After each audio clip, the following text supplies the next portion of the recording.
আমার আল্লাহ সিদ্ধান্ত নিল সব অসভ্য মানুষগুলো সভ্য বানাবার জন্য এখন দুনিয়ায় একজন নবী পাঠাবার দরকার। কে হবে তার বাবা, কে হবে তার মা, কি হবে তার বংশ, কোথায় তার জন্ম, আমার আল্লাহ ঠিক করে রাখলো। বাবা আব্দুল্লাহ রৌরাশি, মা আমিনার গর্ভে মক্কা নগরীতে আমার আল্লাহ কুরাইশ বংশে একজন নবী পাঠাইলেন, যেই নবী মুহাম্মদুর রাসূলুল্লাহ সাল্লাল্লাহু আলাইহি ওয়াসাল্লাম। নবী দুনিয়ার জমিনে আসলেন, আয়েশা দেখেন মানুষগুলি অন্ধকারে নিমজ্জিত, মানুষগুলি অসভ্য, মানুষগুলি এমন অসভ্য হয়ে গেছে নিজের আপন বোনের সাথেও নিজের আপন ভাই সে না করে। ওই যুগটাকে বলা হয় কোরআনের ভাষায় জাহিলিয়াতের যুগ। এই জাহিলিয়াতের যুগে মানুষ এত অসভ্য হলো, খারাপ হলো। আল্লাহ পাক রব্বুল আলামিনের নবী আস্তে আস্তে বড় হয়, সকলের চলাফেরা একরকম, আমার নবীর চলাফেরা আর একরকম। আমার নবী গোপনে যাইয়া নীরবে নীরবে নীরবে নীরবে আফসোস করে আর বলে, এই লাতের কাছে চায়, লাতের পূজা করে, মানুষগুলোর মাথায় জ্ঞান বুদ্ধি নাই, এ মানুষগুলি আসলে অসভ্য হয়ে গেছে। কেন দূরে যাইয়া নবী নীরবে চিন্তা করে, কারণ নবী এখনো নবুয়াত পায় না, এ নবুয়াত পাইবে, এরপরে না বলবে লাতের ক্ষমতা নাই, উজ্জার ক্ষমতা নাই, মানাতের ক্ষমতা নাই। আমার নবী কাউকে কিছু বলে না।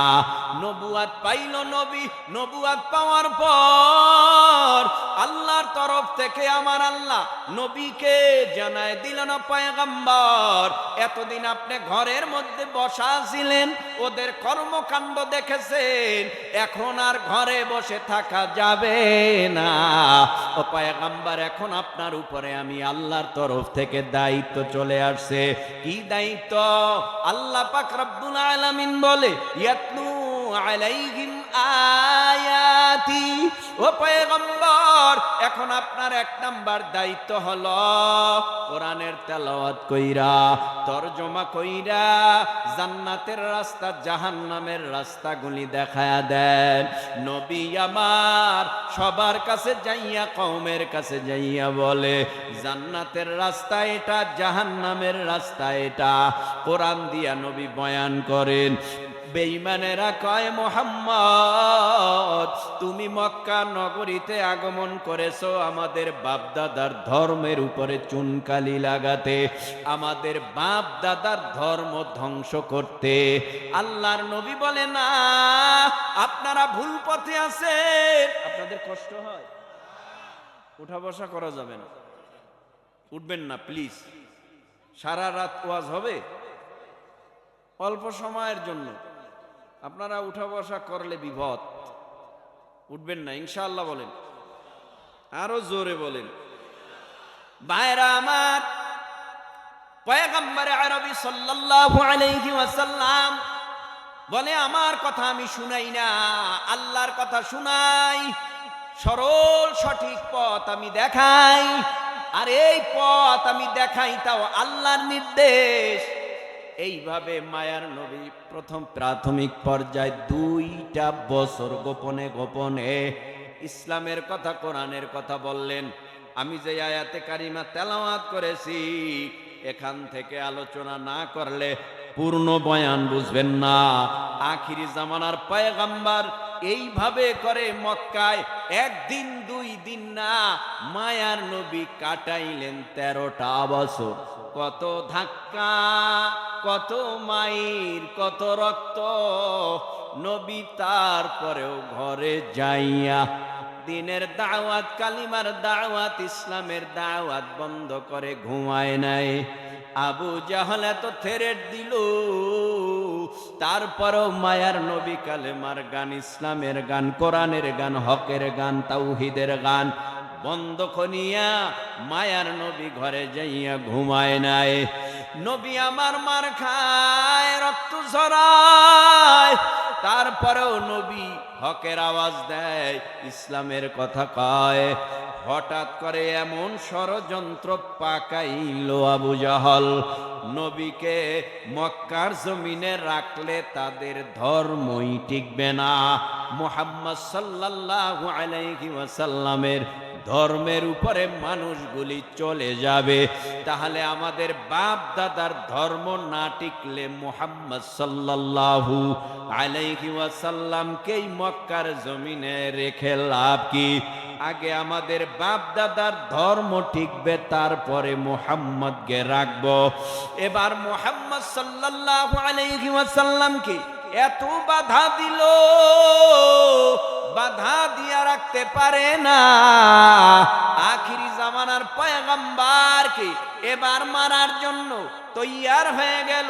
ঘরের দরওয়াজার কিনারায় নয়, শুধু সারা নবীজির বাড়িটা অবরোধ করে রাখলো। হাতে তলোয়ার, তীরের ধনুক, খঞ্জর নিয়ে দাঁড়ায় রইছে।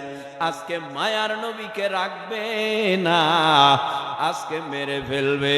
কিন্তু মারবে কেমনে? রাখে আল্লাহ, মারে কে? মারে আল্লাহ, রাখে কি? আল্লাহ যদি কাউকে বাঁচাইয়া দেয়, তামাম পৃথিবীর কামান বিমান অত্যাধুনিক অস্ত্র দিয়াও তারে মারতে পারে না। আল্লাহ যদি কাউকে বাঁচাইয়া রাখতে চায়, কেউ মারতে পারে না। আল্লাহ যদি কাউকে মারে, দুনিয়ার কেউ তারে বাঁচাইতে পারে না।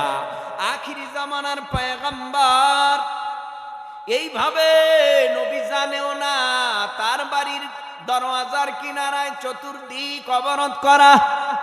কিন্তু আল্লাহ জানেনি, হ্যাঁ আল্লাহ জানেনি। ওয়া মাকারু ওয়া মাকারাল্লাহ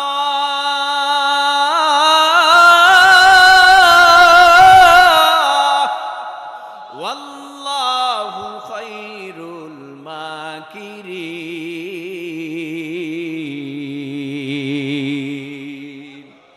আল্লাহর কৌশলের সামনে সব কৌশল দুর্বল, আল্লাহর কৌশলেই উত্তম। আল্লাহ পাক রব্বুল আলামিন জিব্রাইলকে পাঠাইলেন, জিব্রাইল আসলেন। জিব্রাইল আলাইহিস সালাম আয়েশা নবীরে বলে, আর দেরি করা যাবে না, এখন এই মক্কা ছেড়ে মদিনায় ভাগতে হবে। আখিরি জামানার পয়গম্বর প্রস্তুত ছিলেন না, কিন্তু আল্লাহর অর্ডারে এখনই যাওয়া লাগবে। হযরতে আলী রাদিয়াল্লাহু তাআলা আনহুকে মায়ার নবী ডেকে বলে, ও আলী রে, আপনি পারবেন আমার বিছানায় ঘুম পড়ে আমার চাদরটা মুড়ি দিয়া থাকতে? হযরতে আলী রাদিয়াল্লাহু তাআলা আনহু বলে, ও মায়ার নবী, আপনারে যে কি মোহাব্বত করি, মায়া করি, ভালোবাসি, এটা আমি হযরতে আলী জানি। আমাকে বেঈমানেরা মারবে নিশ্চিত, আমাকে মেরে ফেলবে আপনারে না পাইয়া, অথবা আপনি এখানে ঘুমন্ত চাদর মুড়ি দিয়া ঘুমিয়ে আছেন, এটা মনে করবে মুহাম্মদ সাল্লাল্লাহু আলাইহি ওয়াসাল্লাম। এটা মনে কইরা বেঈমানেরা আমাকে হত্যা করে ফেলবে, মারবে। কিন্তু নবী আমাকে মারুক, আফসোস নাই। আপনার গায়ে যদি একটা কাঁটার আসর পরে, ফুলের টোকা পরে, নবী আমি সহ্য করতে পারবো না। আপনি এখন মক্কা ছেড়ে সোজা মদিনায় চলে যান, আমি আসি, আমার টেনশন আপনার করা লাগবে না।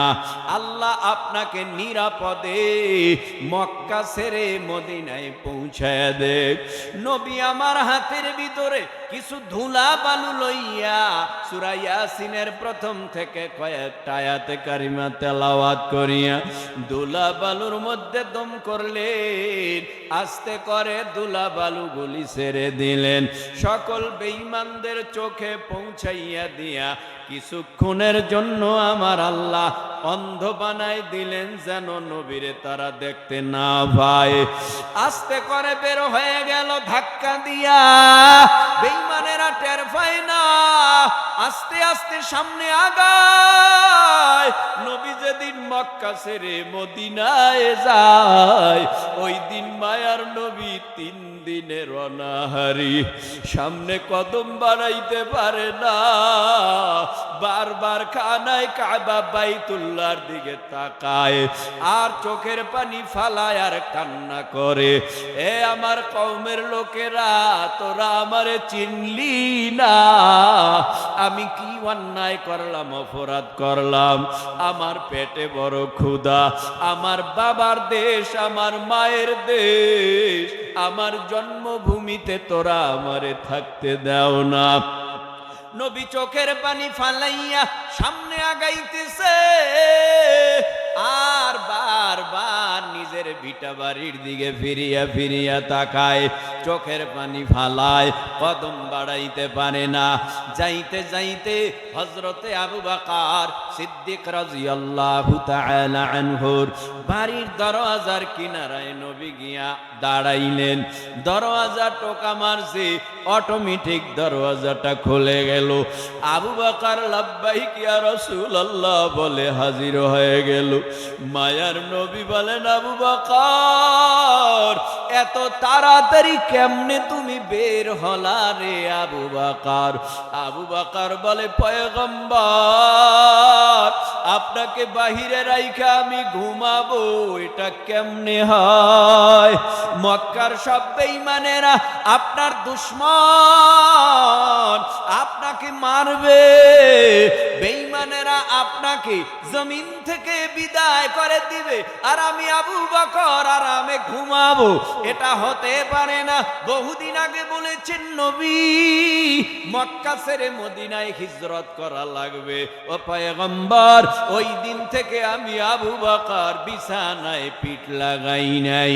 ঐতিহাসিকবিদরা লেখে 6 মাস পর্যন্ত রাত্রবেলা আবু বকর বিছানায় পিঠ লাগায় নাই।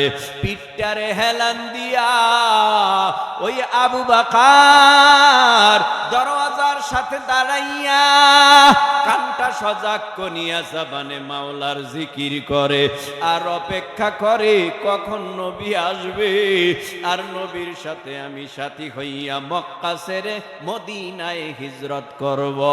ও নবী, আমি ঘুমাই না। অনেক লম্বা ঘটনা। মক্কা ছেড়ে মায়ার নবী মদিনার পথ ধরেছে। হঠাৎ জাবালে সুর নামক পাহাড়, অনেক বড় উঁচু পাহাড়, পেটে নবীর ক্ষুধা, কদম বাড়াইতে পারে না। মায়ার নবী হাঁটতে কষ্ট হয়। অনেক বড় উঁচু পাহাড়, এই পাহাড়ে মায়ার নবী আস্তে আস্তে উঠে। বেঈমানরাও নজর রাখে। আব্দুল্লাহর ছেলে মুহাম্মদ সাল্লাল্লাহু আলাইহি ওয়াসাল্লাম কোন দিকে যায়, নজর রাখতে রাখতে জাবালে সুর নামক গুহাটাও তাদের নজরে পড়ে গেছে।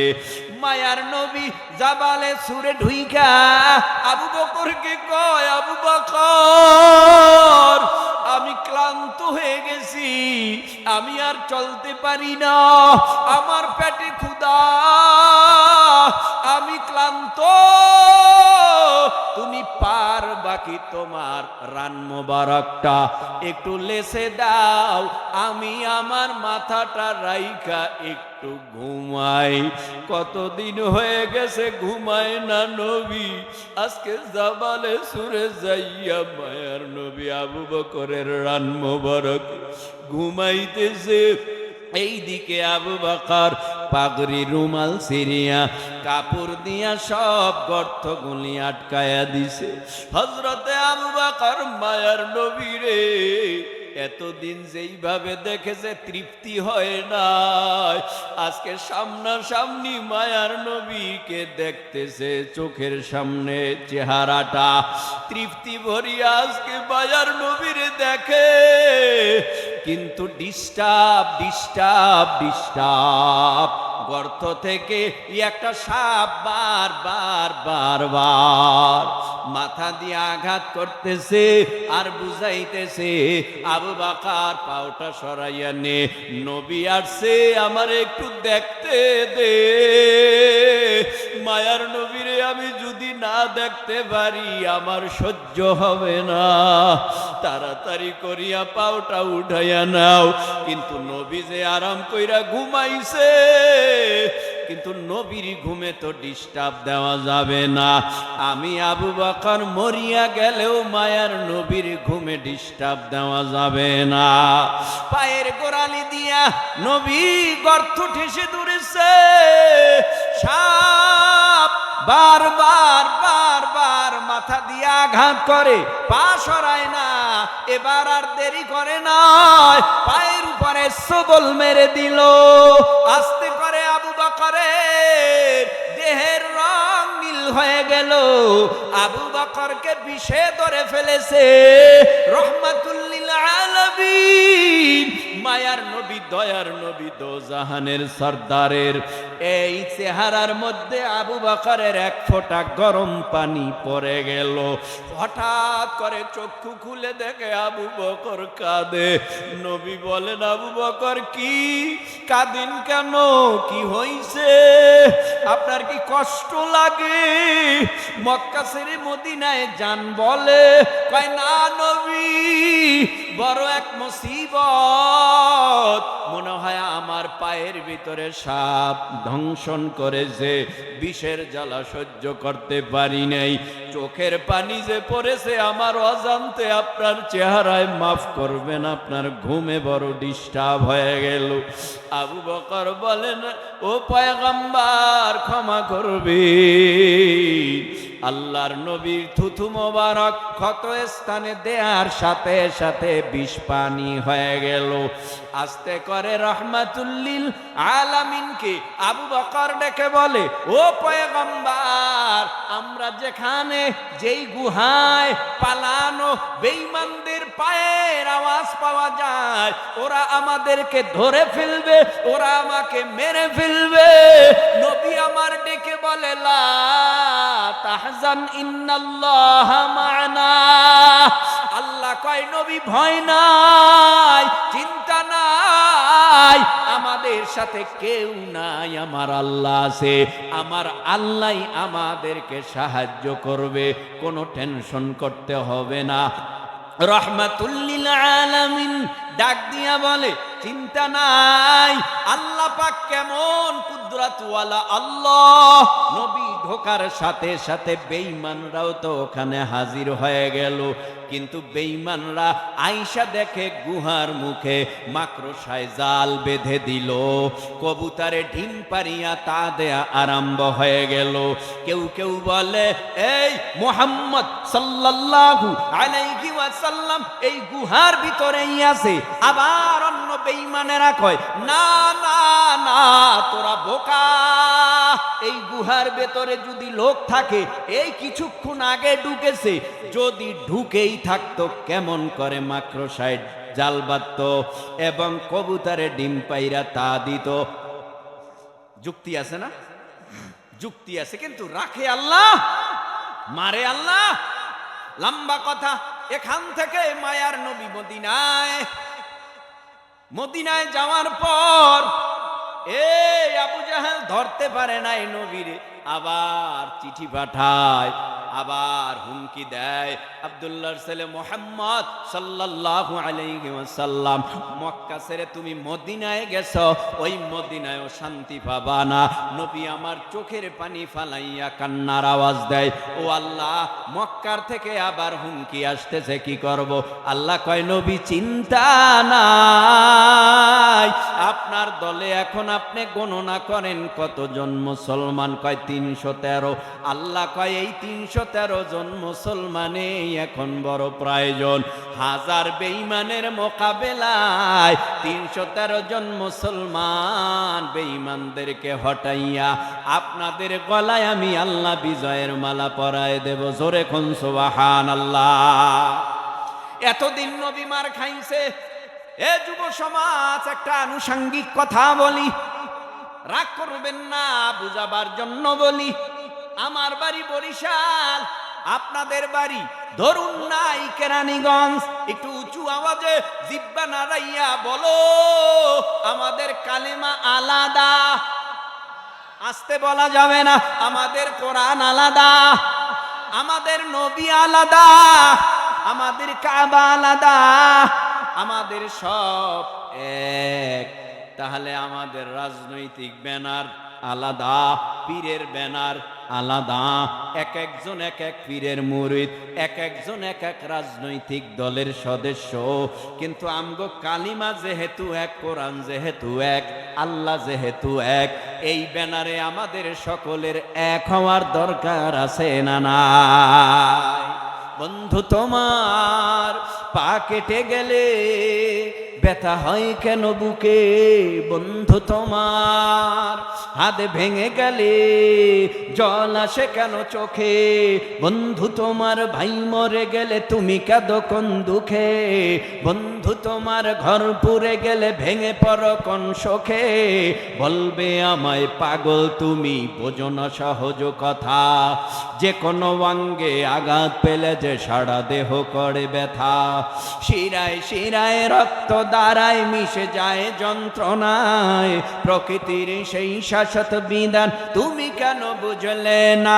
ও গো বন্ধু আমার, তাহলে এবার আসল কথাটা শোনো, সারা দুনিয়ার মুসলমানের ভেদা ভেদে নাই কোনো, ঠিক কিনা? ও গো বন্ধু আমার, তাহলে এবার আসল কথাটা শোনো, সারা দুনিয়ার মুসলমানের ভেদা ভেদে নাই কোনো। উত্তর হতে দক্ষিণ মেরু সকল মুসলমান, সাদা কালো আর ধনী গরিবি সবে এক দেহ প্রাণ। মুসলমান আমি তো মুসলমান, তুমি তো মুসলমান, সবাই তো মুসলমান। তুমি সাদা হও কিবা কালো হও, দেখো রক্ত তোমার লাল, সুখী হও কিবা দুঃখী হও, রেখো ঈমান নির্ভেজাল। কাছে রাও কিবা দূরে রাও, তবু কাবাই তোমার ঘর। স্লোগানে তোমার কেঁপে উঠে আজ পৃথিবীটা থর থর। মৃত্যু তোমায় জানাই সালাম, দূরে থাকে শয়তান। মুসলমান আমি তো মুসলমান, তুমি তো মুসলমান, সবাই তো মুসলমান। খারাপ লাগে? ঘুমাহেনি আপনাকে? আল্লাহু আকবার বলেন। হে যুবক, তুমি বাঙালি হও কিংবা ইন্ডিয়ান বা চাইনিজ রাশিয়ান, স্প্যানিশ ড্যানিশ ফরাসি কিংবা ব্রিটিশ আমেরিকান, আরবি আজমি ইরানি তুরানি তুর্কি বা আফগান, মুসলমান আমি তো মুসলমান, তুমি তো মুসলমান, সবাই তো মুসলমান। হতে পারো তুমি প্রাচ্যের কিবা হতে পারো প্রতিচির, হতে পারো তুমি সংসারী কিবা হতে পারো মুসাফির। যদি শুনে থাকো কোথাও কখনো মাজলুমানের ডাক, গৃহ পরিবার প্রেয়সী বন্ধু পরে থাক, পরে থাক, ছুটে যাও আগে দুর্বার বেগে জিহাদের ময়দান। মুসলমান আমি তো মুসলমান, তুমি তো মুসলমান, সবাই তো মুসলমান, ঠিক কিনা? ভাইরা আমার, কথা সংক্ষেপ। নবী আমার মক্কা ছেড়ে মদিনায় গেছে, ওই মদিনায় আবার হুমকি, নবী আমার 313 জন লইয়া বদরের মাঠে গেছে। আমার আল্লাহ বদরের মাঠে বিজয় দিয়েছে। এখানে একটা আনুষঙ্গিক কথা বলি, যুদ্ধের ময়দানে বেঈমানদের সাথে যত লড়াই হয়েছে, কোন লড়াইয়ের ময়দানে মুসলমান সংখ্যায় বেশি দিয়া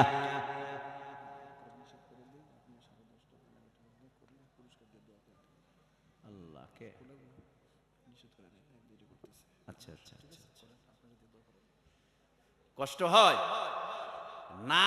শব্দটা যেভাবে বলেন, এতক্ষণ ছিলাম এক মুডে, এখন আবার অন্য মুড হইব। এতক্ষণ যেই মুডে ছিলাম, এখন ওয়াজ হইব অন্য মুডে। শুনতে রাজি?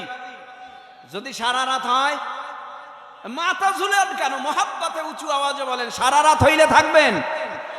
কারা কারা থাকতে তৈয়ার হাত উঁচু করে দেখান। নারায়ে তাকবীর, নারায়ে তাকবীর। নাস্তিকতা নিপাত যাক, দিন ইসলাম জিন্দাবাদ, কোটি প্রাণের একই আওয়াজ। খোদাদ্রোহী সার পাবে না, এই বাংলায় ঠাই হবে না, মুসলমানরা জেগেছে আজ। জোর কদমে সামনে চলো, বজ্র কণ্ঠে আওয়াজ তুলো, সবাই মিলে একই তালে দাও না স্লোগান, নারায়ে তাকবীর। আপনার ডানে বামে দেখেন না, আল্লাহু আকবার শব্দটা উচ্চারণ করতে পারে নাই।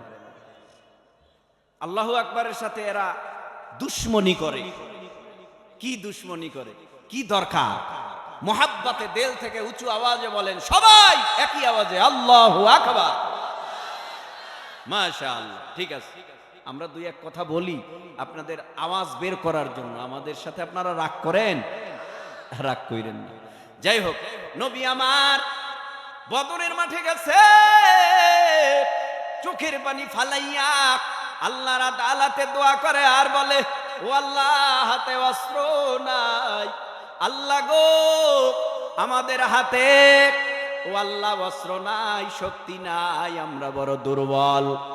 আল্লাহ বলে, নবী আপনার টেনশন নাই, আমি আল্লাহ আসমানে রহমতের ফিরিস্তা নামক সেনাবাহিনী ফিরিস্তা রেখে দিলাম। ও পয়গম্বর, আমি আল্লাহ নিজে বিজয়ের মালা রেখে দিলাম।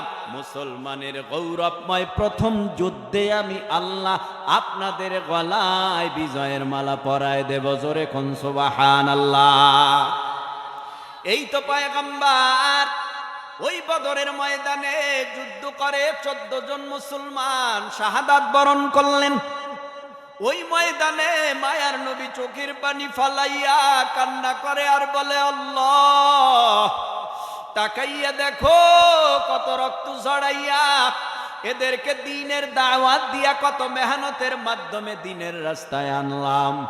ও আল্লাহ গো, এরা শহীদ হয়ে গেল, তুমি সবাইকে জান্নাতের মেহমান বানায় দাও। আমার আল্লাহর পক্ষ থেকে নবীরে বলে, নবী আমি আল্লাহ ঘোষণা করলাম, বদরে যারা শাহাদাত বরণ করলেন সবাই জান্নাতের মেহমান। এরপরে মায়ার নবী আবার মদিনায়। ও ভাই, একজনও মুসলমান ছিল না, বাড়তে বাড়তে 313। সেখান থেকে 14 জন বদরের মাঠে শাহাদাত বরণ করলেন। আর অল্প দিনের ব্যবধানে মুসলমানের সংখ্যা বেড়ে দাঁড়ালো 10,000। আল্লাহ বলে, নবী এখন আর এই মক্কায় থাকা লাগবে না। আপনার জন্মভূমির জন্য আপনার অনেক মায়া লাগে, আপনার অনেক মহাব্বতের দেশ মক্কার দেশ, আমিও জানি। তবে আর দেরি করবেন না নবী, এই মুহূর্তে আপনি মক্কা ছাইরা সোজা মদিনার পথ ধরেন। বেঈমানরা এখন আপনাদের কাছে আত্মসমর্পণ করবে। নবী আমার আল্লাহর অর্ডারে মদিনা ছাইরা মক্কার দিকে আগমন।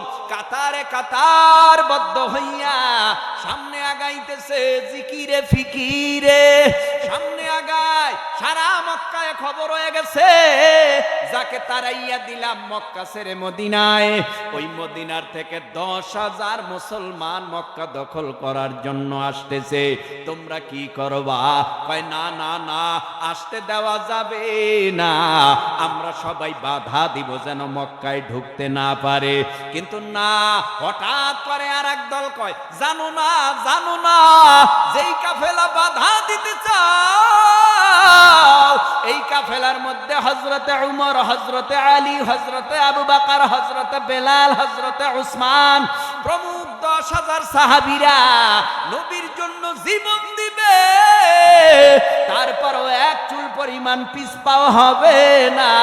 কি করবা চিন্তা ভাবনা করো। কয় না না, ওই কাফেলায় যদি এমন মানুষ থাকে তাহলে বাধা দেওয়া যাবে না।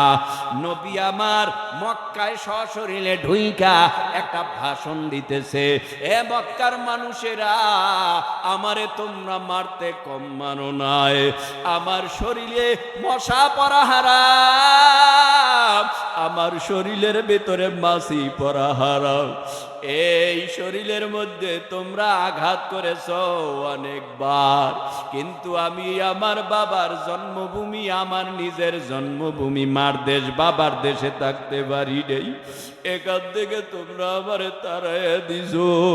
তোমরা তো আমার পর না, তোমরা কেউ আমার বাবার আত্মীয়, তোমরা কেউ আমার দাদার আত্মীয়, তোমরা কেউ আমার চাচার আত্মীয়, তোমরা কেউ আমার বিবি সাহেবার আত্মীয়, তোমরা কেউ বা আমার নিজের আত্মীয়, তোমরা আমারে মারতে কম মারো নাই। আমি ইচ্ছা করলে এখন প্রতিশোধ নিতেও পারি, কিন্তু না না না, আমি এখন প্রতিশোধ নিব না, আমি সবাইকে সাধারণ ক্ষমা করে দিলাম। ক্ষমার আওয়াজ পাইয়া কাতারে কাতারবদ্ধ হইয়া নবীর হাতে হাত লাগাইয়া বেঈমান কালেমা পরে মুসলমান হইতেছে। এই মক্কা বিজয়ের পর অল্প দিনের ব্যবধানে মুসলমানের সংখ্যা এখন 10,000 না, মুসলমানের সংখ্যা বেড়ে দাঁড়ালো 1.25 লক্ষ। 1.25 লক্ষ মুসলমানের সংখ্যা যখন বাড়লো, আমার নবী আরাফার ময়দানে বিদায় হজের ভাষণ আমার নবী দিতেছে। নবী কি বলে? আল্লাহ যেই দায়িত্ব দিয়া আমারে দুনিয়ায় পাঠাইছে, ও সাহাবায়ে কেরাম বলো, এই দায়িত্ব কি আমার দ্বারা পরিপূর্ণ হয়েছে?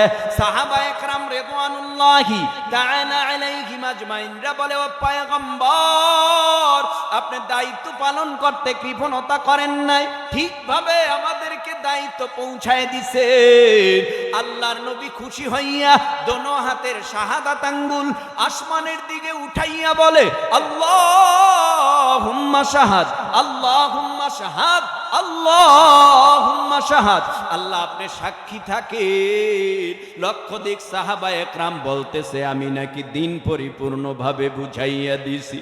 আমার আল্লাহ নবীরে সান্ত্বনার বাণী শুনাইবার জন্য জিবরাইল আলাইহিস সালামের কাছে কোরআনের আয়াত নাজিল কইরা মায়ার নবীরে জানায় দেয়, আল ইয়াউমা আকমালতু লাকুম দীনাকুম ওয়া আতমামতু আলাইকুম নি'মাতি ওয়া রাদিতু লাকুমুল ইসলাম দীনা।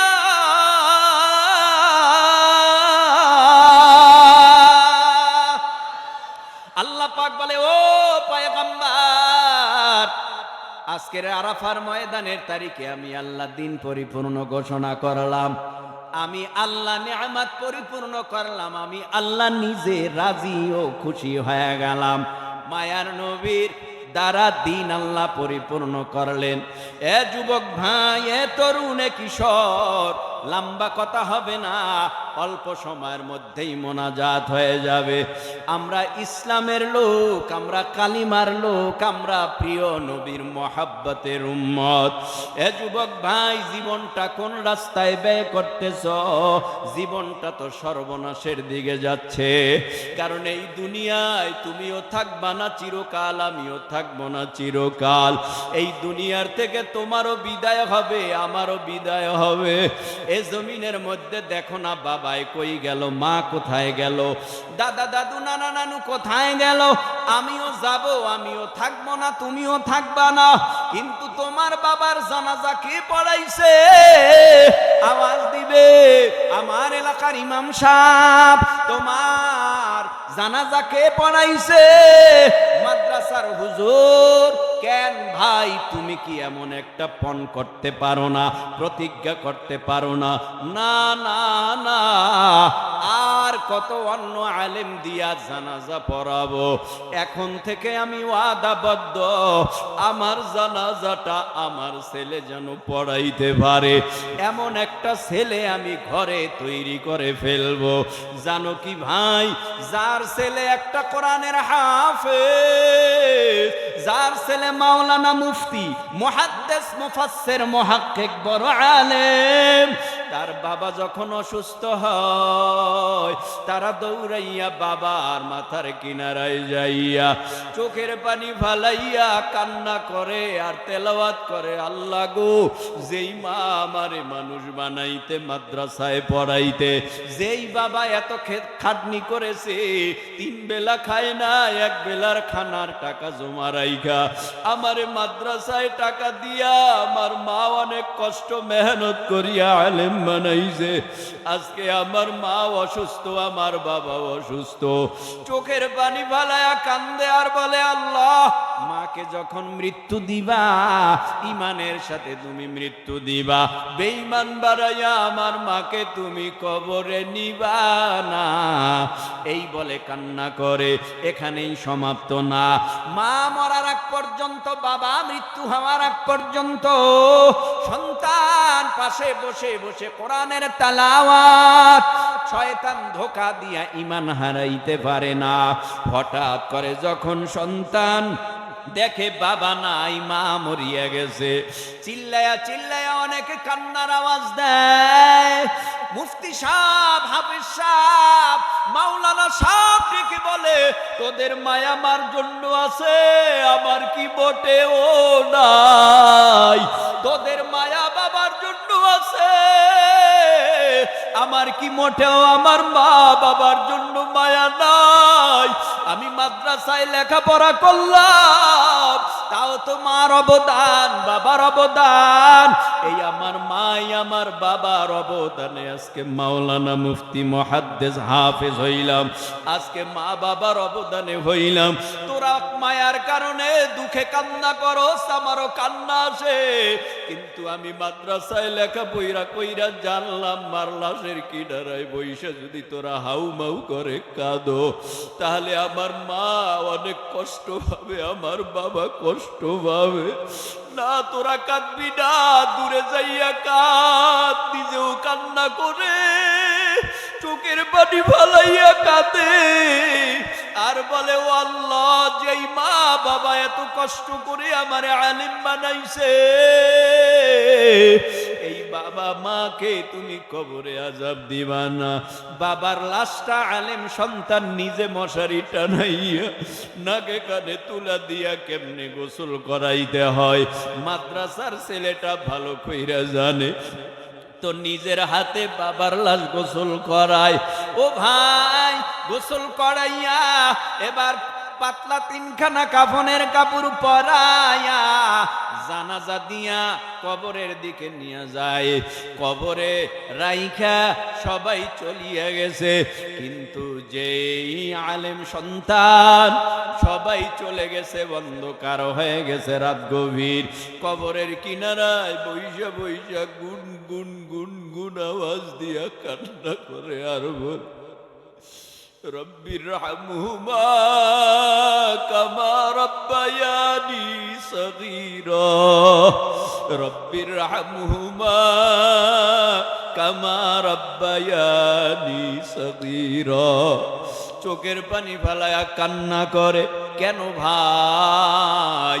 এই আলেম সন্তানের বাবা হও, এই আলেম সন্তানের মা হইয়া যাও। ও পর্দার অন্তরালার মা বোনেরা, আজকে নাকের মধ্যে ফুল, কানের মধ্যে দুল, গলার মধ্যে চেইনার সার। ও মাগো, এমন একটা সময় আসবে সন্তান চামিচ দিয়া মুখের মধ্যে পানি দিবে, দুই গাল ভেবে চোখের বা মুখের পানিগুলি গড়াইয়া পড়বে। হঠাৎ করে আওয়াজ দিবে, দেখ তাকাইয়া মা নাই, বাবা নাই। আওয়াজ দিয়া বলবে, বাঁশ কাঠ বড়ই পাতা দিয়া গরম পানি কর। তার মানে মা বোন, এই দুনিয়ার মধ্যে যেই ঘরের মধ্যে নতুন বউ হইয়া ঢুকছেন, ওই ঘর দিয়ে একদিন মরা লাশ করে বের করে দিবে। সন্তান কানবে, বাবা নাই। সন্তান কানবে, মা নাই। এই দুনিয়া ছেড়ে আজ না হয় কাল চলে যেতেই হবে। দেখো না, মায়ার নবী রহমাতুল্লিল আলামিন মুমূর্ষু অবস্থায় পড়ে গেছে। এই জমিনের মধ্যে মায়ার নবী উম্মতের জন্য কত মায়া, মায়ার নবীর উম্মতের জন্য কত দয়ার মহাব্বত। যখন মায়ার নবী মুমূর্ষু অবস্থায় আম্মা জান আয়েশা সিদ্দিকা রাদিয়াল্লাহু তাআলা আনহা মায়ার নবীর মুখের ভেতরে চামিচ দিয়া পানি দেয়, পাত্র থেকে পানি উঠাইয়া পানি দেয়। কিন্তু রহমাতুল্লিল আলামিন কি জানো ভাবতেছে, অপেক্ষা করতেছে। হঠাৎ করে ওখানে হযরত ফাতেমা রাদিয়াল্লাহু তাআলা আনহা, নবীর কলিজার টুকরা মেয়ে, হঠাৎ বাহির থেকে আওয়াজ আসতেছে, নবীর কাছে তোমরা কারা? আমার একটু আলাপ আছে, গোপনে নবীর সাথে দেখা করব। না না না, কেউ সাড়া দেয় না। কিন্তু এমন জোরে আওয়াজ দিছে আজরাইল, সাথে সাথে কামরা পর্যন্ত কেঁপে উঠল। রহমাতুল্লিল আলামিন কি ফাতেমা বলে, ও আব্বাজান, ইতিপূর্বে এমন আওয়াজ আমার বাড়িতে আমি পাই নাই, বাবার বাড়িতে পাই নাই, জীবনে এমন আওয়াজ শুনি নাই। যে আওয়াজ আজকে শুনলাম, কে আসছে? আমার বাবা যে অসুস্থ, ওরা কি বুঝে না? আমার বাবা অসুস্থ, ওরা কি বুঝে না? কেন আমার বাবার এখানে ওদের আসতে হবে? কেন আমার বাবার এখানে আইসা বাবারে ডিস্টার্ব করা লাগবে? ওরা কি বুঝে না? ওরা কি জানে না? তারপরেও কেন এত দরজা ধাক্কাতে হবে? কেন এত বিকট আওয়াজ দিতে হবে? না না না না, আর কেউ না, ফাতেমা আয় আয় আয়। ও তো আর কেউ না, ও মা, যিনি অপেক্ষা করে আমার অনুমতি চায়। আমি প্রবেশ করতে বললে ভিতরে প্রবেশ করবে, আমার অনুমতির অপেক্ষায় দাঁড়ায় রইছে মা, সে আর কেউ না, মালাকুল মউত আজরাইল। কিছুক্ষণের মধ্যে তুই বাবা হারা এতিম হয়ে যাবি। হযরতে ফাতেমা নবীরে কেমন কলিজা দিয়া ভালোবাসতো। ঘরে খানা নাই, 3 দিন আগুন জ্বলে না। আল্লাহর নবীর কাছে আইসা বাবার চেহারার দিকে তাকাইতো, 3 দিনের ক্ষুধা নিবারণ হয়ে যাইত। হযরতে হাসান হুসাইন রাদিয়াল্লাহু তাআলা আনহু, এরা যখন ক্ষুধা লাগতো বলতো, আমরা নানার কাছে যাব। নানার চেহারা দেখলে আমাদের পেটে ক্ষুধা থাকে না, মা তুমি খানা দাও না। একটু বুঝাইলেও বুঝে না, বাচ্চা মানুষ। কিন্তু নানার চেহারার দিকে তাকাইলে ক্ষুধা নিবারণ হয়ে যায়। এইভাবে করে কান্না করে, কয় না বাবা, আজরাইল আসবে আমার বাবার জান কবজ করার জন্য, আর আমি এতিম হয়ে যাব, এটা হতে দিব না। ও আব্বা, আপনারে দেখা মনটা ভালো হয়ে যাইতো, এখন আমি এতিম হব না। আল্লাহর নবী কান্না করে বলে, ফাতেমা, তোর কানটা আমার ঠোঁটের গোড়ায় লাগা। কানটা যখন ঠোঁটের গোড়ায় লাগায়, নবী যেন কি বলেছে, হঠাৎ করে কান্নার আওয়াজ বন্ধ হয়ে গেছে। হযরতে আম্মা জানা আয়েশা সিদ্দিকা রাদিয়াল্লাহু তাআলা আনহা বলে, ও ফাতিমা মাগো, তোমার আব্বাজান তোমারে কি বলল? এতক্ষণ তুমি কান্না করলা, হঠাৎ করে তুমি কান্না থামায় দিলা কেন?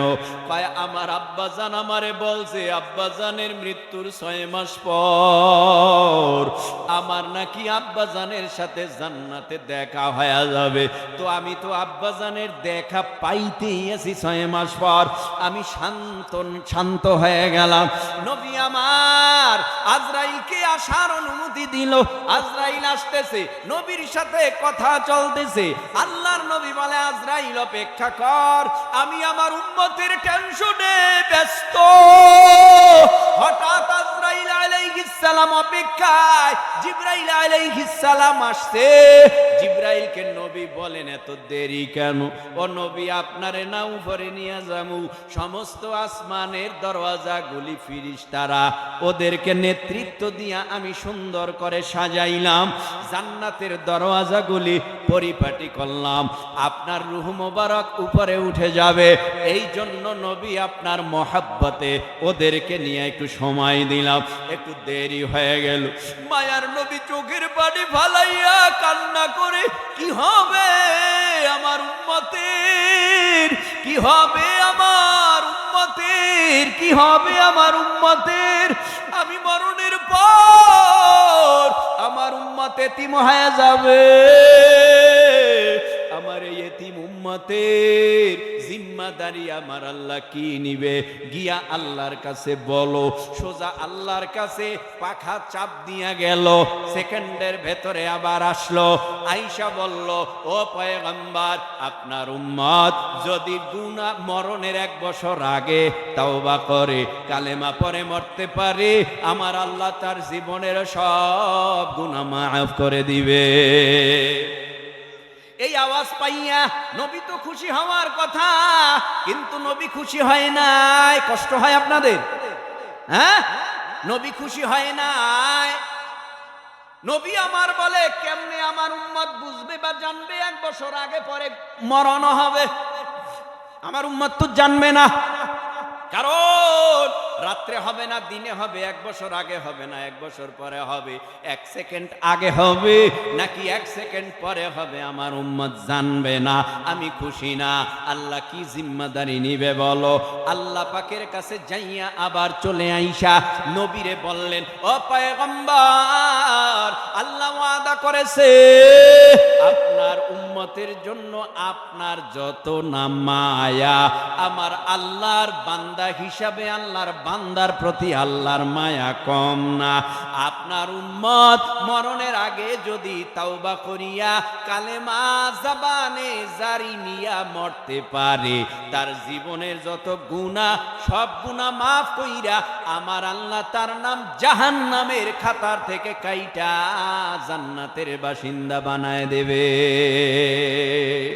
এই কথা শোনার পর মায়ার নবী আজরাইলকে বলেন, আমার উম্মতের জিম্মাদারি আল্লাহ নিছে, যাও তোমার কাজ তুমি করো। আজরাইল আলাইহিস সালাম বুকের উপরে হাত রাখছে জান কবজ করার জন্য। একটা কথা মনে রাখবেন, খেয়াল রাখবেন, কেমন নবীর জান কবজ করে? যারে না বানাইলে আল্লাহ কিছু বানাইতো না। চন্দ্র সূর্য গ্রহ নক্ষত্র আদম হাওয়া গন্ধম জান্নাত জাহান্নাম আল্লাহ কিছু বানাইতো না, তার জান কবজ করবে আমার আল্লাহর নবীর জান কবজ করবে আজরাইল। কত আসানে করবে, কত আসানে করবে, কত আসানে করবে, কত আসানে করবে, হিসাব নাই। বুকে হাত রাখছে, নবী কয় হাত উঠাও, হাত উঠাও, হাত উঠাও। আমার কাছে কষ্ট হয়, আমার কাছে কষ্ট লাগে। ওই আজরাইল, আমার উম্মতের জান কি তুমি এরকম কষ্ট দিয়া কবজ করো? কয় নবী কই, আমি তো কষ্ট দেই না।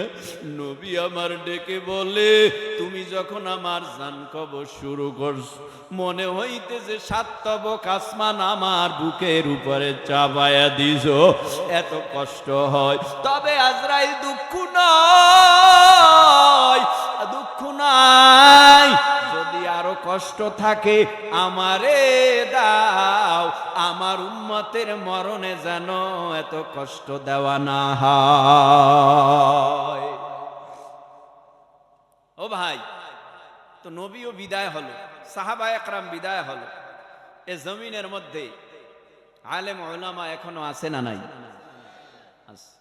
ইন্নামা ইয়াখশাল্লাহা মিন ইবাদিহিল উলামা, আল উলামা ওয়ারাসাতুল আমবিয়া, আনা খাতামুন নাবিয়্যিন লা নাবিয়্যা বাদি। বন্ধ না খোলা, বন্ধ। নবী আর আসবে না কিয়ামত পর্যন্ত। নবী বলেছিলেন শুধুমাত্র লাউ কানা বাদি নাবিয়্যুন লাকানা উমর ইবনুল খাত্তাব, যদি আল্লাহ আমার পরে কাউকে নবী হিসাবে পাঠাইতেন তো খাত্তাবের বেটা হযরতে উমরকে আল্লাহ নবী করতেন। কিন্তু জমিনে যেহেতু নবী নাই, নবী আসবে না, আমার নবী শেষ। কিন্তু এই নবীর দায়িত্ব পালন যারা করবে তারাই হলেন নবীর ওয়ারিস, আল উলামা ওয়ারাসাতুল আমবিয়া। এদের সোহবতে থাকলে ক্ষতি না লাভ। এই যে এতক্ষণ আপনারা বইসা রইছেন, আমি ছোট মানুষ, এতক্ষণ আপনারা বইসা রইছেন, আমার চেহারা দেখছে, চেহারা দেখতে কোরআন ও হাদিস মতে যদি আমার বয়ান না হতো, আপনারা কেউ থাকতেন, তাহলে বোঝা গেল এখানে বসছেন আলেম উলামাদের সোহবতে, আসছেন কিছু শেখার জন্য, না কিছু শেখার জন্য আসছেন। যেই মাদ্রাসার উদ্যোগে মাহফিল, এই মাদ্রাসা যতদিন থাকবে ততদিন মাওলানা, মুফতি, মুহাদ্দিস, মুফাসসির, মুহাক্কিক থাকবে। আপনাদের এলাকায় জানাজার ইমাম পাবেন, মসজিদের খতিব পাবেন। আর মাদ্রাসা যেদিন থাকবে না, মাদ্রাসা যেদিন বন্ধ হয়ে যাবে, ওই দিন সারা দুনিয়ায় কোনো আলেম পাবেন না, ইমাম পাবেন না। আর যখনই পাবেন না, তখনই আল্লাহ আসমান রাখবে না, জমিন রাখবে না। কারণ জমিনের মধ্যে আহলে হক বুজুর্গ উলামায়ে কেরামরাই তো সত্যিকার অর্থে নবীর মিশন রেখে যাওয়া মিশনগুলি জারি রেখেছে। নবীর মিশন কি? দাওয়াতি মিশন। নবীর মিশন কি? তালিমি মিশন। নবীর মিশন কি? আত্মশুদ্ধির মিশন, যেটা পীর মুরিদেরা আহলে হক হক্কানি পীর মাশায়েখরা করে থাকেন। আর একটা কি? জিহাদ। জিহাদ একটা দাওয়াত, আর একটা তালিম, আর একটা আত্মশুদ্ধি, আর একটা জিহাদ। বলো না মুসলমানেরা, এই বাংলার জমিনে এই চারোটা কাজ ওলামায়ের মাধ্যমে হয় নাকি হয় না? হ্যাঁ, এই জন্যই তো টার্গেট ওলামায়ে কেরাম। এজন্যই তো টার্গেট ছিল আবু জাহেলের মুহাম্মদ সাল্লাল্লাহু আলাইহি ওয়াসাল্লাম। জমিনের মধ্যে দাফন করে দিতে হবে মুহাম্মদকে, পারে নাই। 1450 বছরের মধ্যে পারে নাই। এখনো কত বেঈমান আসতেছে আর যাইতেছে, পারে না আলেম উলামাদেরকে জমিনের মধ্যে নিস্তব্ধ করে দেওয়ার স্বপ্ন দেখতেছে। কসম আল্লাহর, এই জমিনের মধ্যে বেঈমানদের স্বপ্ন পূরণ হয়নি, এখনো হবে না, ভবিষ্যতেও হবে না। কারণ এই জমিনের মধ্যে একজন আলেমের জবান বন্ধ করলে কোটি আলেমের জবান খুলে যাবে। বেঈমানেরা চেষ্টা কম করে নাই, পারে না, পারে না। এদের চেষ্টা ব্যর্থ, কোনোদিন পারবেও না। কারণ এদের ভেতরে না কামানের ভয় আছে, না বিমানের ভয় আছে, না অস্ত্রের ভয় আছে। ওই যে ইন্ডিয়া বইয়া কি যে আগু মিডিয়া, 100-র মধ্যে 99টা মিথ্যা কথা। একটা চ্যানেল আছে রিপাবলিক বাংলা, আমি নাম শুনছি, ওই দিন ঢুকলাম, দেখলাম যে কি হালাত। এমন ভাবে তারা বাংলাদেশ নিয়ে উপস্থাপনা করে, মনে হয় জানি বাংলাদেশটা ওরা আধা মিনিটে গ্রাস করে ফেলবে। কি আজীব ব্যাপার! কি বাংলাদেশে কি হচ্ছে, কি হচ্ছে? আচ্ছা বলুন, আপনার ঘরে আপনার বিবি, আপনার ছেলে মেয়ে, আপনার আত্মীয় স্বজন নিয়ে ঝগড়া মীমাংসা করবে পাশের বাসার লোক না আপনারা নিজেরা, না পরেরা? এটা তো লজ্জার ব্যাপার, এটা তো জানায় না কেউ, এটা তো কেউ জানায় না। এটা ঘরোয়া ব্যাপার। আমার মীমাংসা আমি করব। আমার ঘরে ঝগড়া হয়েছে, তর্ক হয়েছে, মারামারি হয়েছে, এটা আমরা করব। কিন্তু এ দেশের যাই হোক, এদেশের নাগরিক যারা, এদেশের নাগরিক যারা, এরাই তো এদেশের মীমাংসা করবে। প্রতিবেশী রাষ্ট্র যাদেরকে আমরা এতদিন বন্ধু মনে করেছিলাম, আসলে এরা বন্ধু না, এরা চরম পরম আমাদের দুশমন। এরা এতদিন দাদাগিরি করেছিল, এখন দাদাগিরি না করার কারণে, না করতে পারার কারণে তারা পাগল হয়ে গেছে।